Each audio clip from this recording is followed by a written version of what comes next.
Amém? Todos acharam?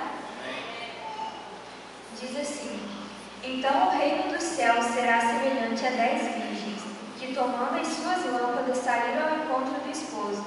E 5 delas eram prudentes, e 5 loucas. As loucas, tomando as suas lâmpadas, não levaram azeite consigo, mas as prudentes levaram azeite em suas vasilhas, com as suas lâmpadas. E tardando o esposo, tosquenejaram todas e adormeceram. Mas à meia-noite ouviu-se um clamor: aí vem o esposo, sai-lhe ao encontro. Então todas aquelas virgens se levantaram e prepararam as suas lâmpadas. E as loucas disseram às prudentes: dai-nos do vosso azeite, porque as nossas lâmpadas se apagam. Mas as prudentes responderam, dizendo: não seja caso que vos falte a nós e a vós, ide antes aos que o vendem e comprai-o para vós. E tendo elas ido comprá-lo, chegou o esposo, e as que estavam preparadas entraram com ele para a festa do casamento, e fechou-se a porta. E depois chegaram também as outras virgens, dizendo: Senhor, Senhor, abre-nos a porta. E ele respondendo disse: em verdade vos digo que vos não conheço. Vigiai, pois, não sabeis o dia nem a hora em que o Filho do Homem há de vir. Nessa parábola, Jesus estava tentando explicar, para as pessoas a importância da gente estar preparado para a volta dele. E essas virgens prudentes, elas representam aquelas pessoas que vivem uma vida verdadeiramente para o Senhor. Representam as pessoas que são vigilantes, que são prudentes, que são fiéis ao Senhor, que fazem a vontade dele. Já as virgens imprudentes representam aquelas pessoas que vivem a vida que elas querem. Não quer compromisso com o Senhor, não dá ouvido para o que ele fala, não faz a vontade dele. E nos últimos dias, o que a gente mais tem visto é pessoas assim, mas não é pessoas lá de fora, é pessoas de dentro da igreja. No último discipulado que eu tive, eu estava conversando com a Luana e eu falei que é muito triste a gente olhar e ver a forma que muitos cristãos estão levando a vida. Sabe, mesmo estando dentro da igreja, estão distraídos, estão dispersos, vivendo como essas virgens imprudentes, não vigiando, não fazendo a vontade do Senhor. É pessoas com grandes chamados, pessoas que são usadas, que eram usadas poderosamente, deixando tudo isso de lado por conta de prazeres momentâneos, por conta de coisas que vai ficar aí nessa terra. Um exemplo que eu tenho disso é que eu tenho TikTok e tenho Instagram. E nas minhas coisas que aparecem lá, é só conteúdo cristão. Igual, umas mulheres ensinando lá como fazer o devocional, ajudando nessa caminhada, indicando livros, falando várias coisas assim que nos ajudam. Só que nos últimos dias, quando eu tenho entrado nas redes sociais, eu vejo essas mesmas mulheres postando vídeos, dançando música secular, expondo o corpo delas lá nas redes sociais. E sempre tem alguém perguntando: poxa, mas você desviou, você saiu da igreja, o que aconteceu? E a resposta delas é: não saí da igreja, só mudei o conteúdo. A rede social, que era uma ferramenta que ela usava para levar o Evangelho, levar a palavra de Deus, levar o amor de Jesus, virou um meio onde elas se vendem. E são pessoas que ainda se dizem cristãs. São pessoas que ainda vão aos cultos, que dizem ter esse relacionamento com Deus, dizem seguir a Cristo, mas nas redes sociais estão fazendo totalmente ao contrário. Tudo isso porque está distraído. A gente sabe, quando a pessoa está postando muito conteúdo cristão, fica lá nos 3, 4 mil seguidores. Aí quando dá o surto, ela começa a postar essas coisas seculares, do nada a pessoa está famosa, está fazendo série na Netflix, está com 500 mil seguidores, porque eles acabam se deixando levar pela cultura desse mundo. Acaba deixando, e ao invés de focar nas coisas de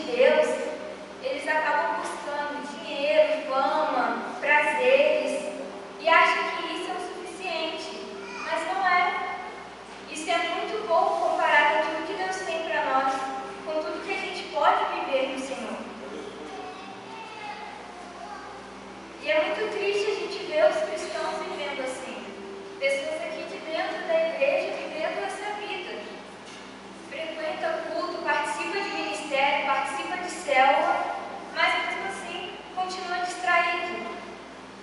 No jornal, agora quando a gente liga a televisão, só aparece coisa, mancha no sol, lua sei lá o quê, a terra não vai aguentar as mudanças, todo mundo falando, Jesus está voltando, se preocupando, né, postando lá louvor no Instagram, Jesus está voltando, o noivo vem aí. Mas essas mesmas pessoas que colocam isso, parece que não se importam se vai subir, se vai descer, por conta da vida que elas levam. E eu falo disso, não é da pessoa deixar de fazer as obrigações delas na terra, deixar de estudar, deixar de trabalhar, né, deixar de sair, se divertir. Não é isso. Mas é não colocar nada dessas coisas acima do Senhor, acima do seu relacionamento com Ele. Todos nós temos um chamado, todos nós nascemos com um propósito. Só que tem muitas pessoas deixando isso de lado por coisas momentâneas, por prazeres dessa terra, coisa que vai ficar aí, não vai subir com a gente. Se a gente olhar aí para fora, a gente vê pessoas machucadas, pessoas doentes, pessoas que podem estar do nosso lado sorrindo, mas querendo tirar a própria vida, querendo desistir de tudo. E aonde que está o cristão nesse momento? Lá em Romanos 8:19 fala que a criação aguarda ansiosamente pela manifestação dos filhos de Deus. E onde estão os filhos de Deus? Será que não está vivendo como as pessoas lá fora? Mesmo estando aqui dentro da igreja, mas está distraído, está disperso? Se você parasse para pensar aí agora, tirasse uns minutinhos, será que você tem cumprido o teu propósito aqui na terra? Será que você tem feito o que o Senhor te chamou para fazer? Será que você se lembra do teu chamado? Será que você tem priorizado isso na tua vida? A gente canta aqui, aquele louvor do Mateus Brito, né? A tua presença vale mais do que a fama, do que o dinheiro, do que os prazeres. Mas será que a gente tem verdadeiramente vivido isso? Será que a presença do Senhor tem sido mais importante do que todas essas outras coisas? O que a gente tem feito? Será que a gente tem prestado atenção nos louvores que a gente canta? É tempo da gente se posicionar, assumir a nossa identidade de filho e viver como um verdadeiro cristão. As pessoas aí fora aguardam, elas anseiam por um abraço, por uma palavra de amor, de perdão, de conforto e de confronto. Elas aguardam, elas anseiam pela manifestação dos filhos de Deus. E aonde será que estão os filhos de Deus? Será que está aqui dentro da igreja, mas com o coração buscando dinheiro, buscando fama? Está aqui dentro da igreja, mas o que importa é cargo, ministério, e não viver o verdadeiro evangelho? Aonde que estão os filhos de Deus? Quando você vai se posicionar e começar a viver o que o Senhor tem para a sua vida? Nós estamos nos últimos dias. O Senhor está voltando. Tem gente que vem falar com isso de minha salvação é individual, eu vou ir para o céu. Amém, você vai ir. Mas você pensar só em você é egoísmo. Você não querer pregar o evangelho para o irmão que está ali, seu vizinho, para aquela pessoa que você passa na rua e vê que está lá nos vícios, na prostituição. É egoísmo da sua parte. Quando vai sair essa mentalidade de pensar que é só aqui dentro da igreja que a gente vive o evangelho? Não é aqui dentro, é lá fora. É da porta ali para fora que a gente vive o verdadeiro evangelho. Que a gente tem que ir, tem que pregar para as pessoas, tem que ser exemplo para as pessoas, dar um abraço, levar uma palavra de conforto para elas. Essas pessoas aí fora estão doentes, estão achando que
posicionar e se tornar um verdadeiro filho de Deus, assumir essa sua identidade. Jesus está voltando. Será como que Ele vai te encontrar? Com as lamparinas acesas, em chamas por Ele? Ou vai te encontrar distraído, ocupado demais com as outras coisas, com as coisas terrenas? Abre a Bíblia de vocês em Lucas 25.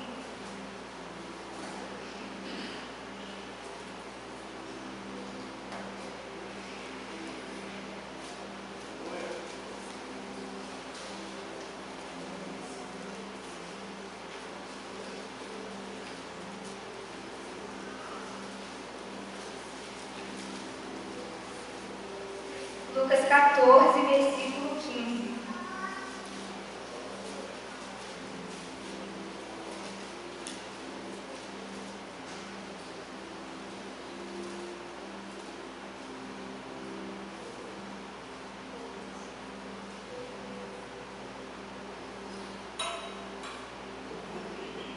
Amém? Todos acharam? Diz assim: ao ouvir isso, um dos que estavam à mesa com Jesus disse: feliz é aquele que comer no banquete do reino de Deus. Jesus respondeu: certo homem estava preparando um grande banquete e convidou muitas pessoas. Na hora de começar, enviou seu servo para dizer aos que haviam sido convidados: venham, pois tudo já está pronto. Mas eles começaram, um por um, a apresentar desculpas.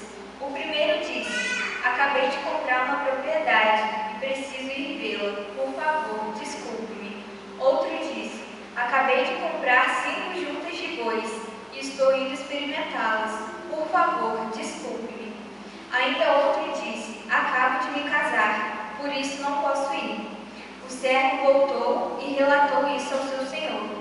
Então o dono da casa irou-se e ordenou aos servos: vá rapidamente para as ruas e becos da cidade e traga os pobres, os aleijados, os cegos e os mancos. Disse o Senhor: o que o Senhor ordenou foi feito, e ainda há lugar. Então o Senhor disse ao servo: vá pelos caminhos e valados e obrigue-os a entrar, para que a minha casa fique cheia. Eu lhes digo: nenhum daqueles que foram convidados provará do meu banquete. Aqui vai contar a história, que o Senhor, Ele convida as pessoas para participar do grande banquete com Ele, mas estava todo mundo muito ocupado. Primeiro, ele tinha comprado uma propriedade, uma casa. O segundo, comprou bois, precisava experimentar. E o terceiro, ele se casou. Então, todos eles inventaram desculpa, deram as desculpas deles, mas deixaram claro que a prioridade deles era essa, e não participar do banquete com o Senhor. Será que a gente tem priorizado outras coisas na nossa vida?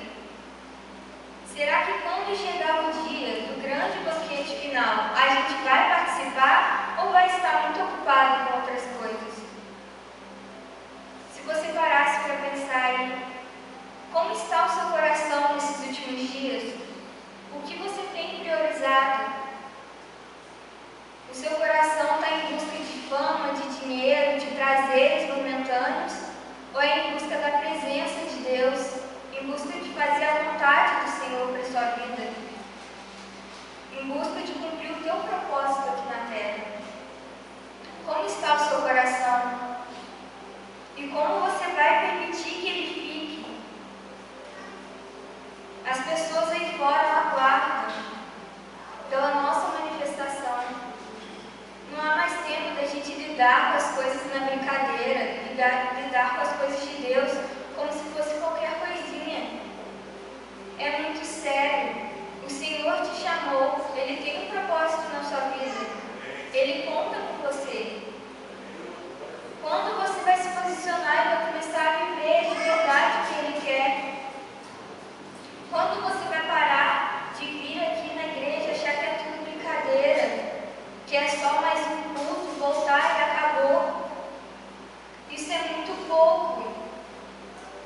Não é por cargo, não é ministério. Satisfação que a gente sente de verdade é ver uma pessoa que estava lá fora, precisando, sabe, de uma palavra, pessoa que estava desacreditada de tudo, e você vê ela aqui vivendo para o Senhor. Você vê ela transformada, vivendo a verdadeira alegria. Isso é satisfação de verdade. E quando você vai mudar esse pensamento? Quando nós iremos mudar nosso pensamento? Quando vamos viver o verdadeiro Evangelho? Quando vamos sair aí pregando o Evangelho para essas pessoas, levando o amor de Jesus, anunciando que a vinda dele está próxima? Quando vamos parar de ser egoísta e pensar no nosso próprio nariz? A gente tendo salvação já está bom. Quando a gente vai olhar para fora e tem verdadeiro amor por essas vidas, a gente vai cumprir de verdade o mandamento de amar o próximo. Quando que vamos fazer isso? Pode subir, louvor.